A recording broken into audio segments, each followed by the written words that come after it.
Kebiasaan buruk yang bisa merusak tulang dan sendi. Seiring bertambahnya usia, kebanyakan orang akan bertambah pula deret gangguan kesehatan yang dimilikinya. Yang selalu dikaitkan dengan usia tua adalah gangguan kesehatan berupa artritis. Namun diakui atau tidak, banyak usia lansia yang justru tak tersiksa nyeri tulang dan persendian ini. Jadi artritis tak bisa semena-mena dikaitkan dengan faktor penuaan saja. Ada faktor-faktor lain yang bisa memicu gangguan tulang dan persendian ini. Salah satunya adalah faktor kebiasaan buruk harian yang dipraktikkan bertahun-tahun sedari muda. Dilansir dari Times of India, kebiasaan buruk ini menyangkut aktivitas harian yang dilakukan rutin dari hari ke hari. Berikut adalah kebiasaan buruk yang bisa merusak tulang dan sendi. Yang pertama, merokok. Menghisap bakaran tembakau bisa melahirkan radikal bebas yang akhirnya bersarang di jaringan tisu. Radikal bebas ini tak hanya merusak paru, namun juga merugikan tulang dan persendian.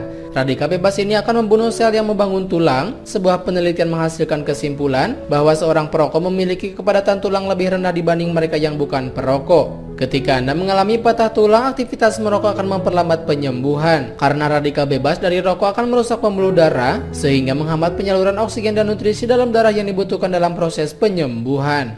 2. Bergaya hidup sedentari. Sedentari adalah malas bergerak atau yang biasa disebut mager. Ketimbang berjalan ke toko di dekat rumah, mereka lebih memilih memesan belanjaan via daring. Gaya hidup seperti ini bisa berisiko mengancam kesehatan, mengalami penurunan kepadatan tulang. Untuk meningkatkan kepadatan tulang, Anda bisa aktif bergerak dalam berkegiatan sehari-hari. Tak perlu berupa olahraga yang memeras keringat, berjalan kaki ke warung atau sekedar berkebun ringan saja sudah termasuk latihan bagi sendi dan tulang.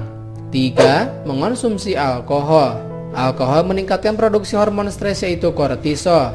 Kelebihan hormon ini juga bisa mengurangi kepadatan tulang. Alkohol juga mengganggu produksi hormon testosteron dan estrogen, dua hormon penting yang menyuplai kesehatan tulang. 4. Terlalu banyak makan asin.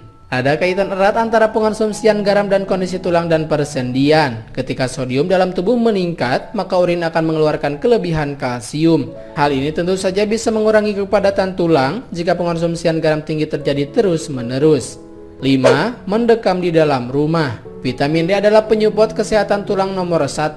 Vitamin D atau kekurangan vitamin D, tulang akan menjadi tipis juga rapuh. Salah satu sumber vitamin D adalah paparan sinar matahari. Jadi kebiasaan malas keluar rumah tentu saja akan mengancam kesehatan tulang. Gangguan sendi dan tulang yang datang di usia senja sering dikaitkan dengan kebiasaan di masa muda.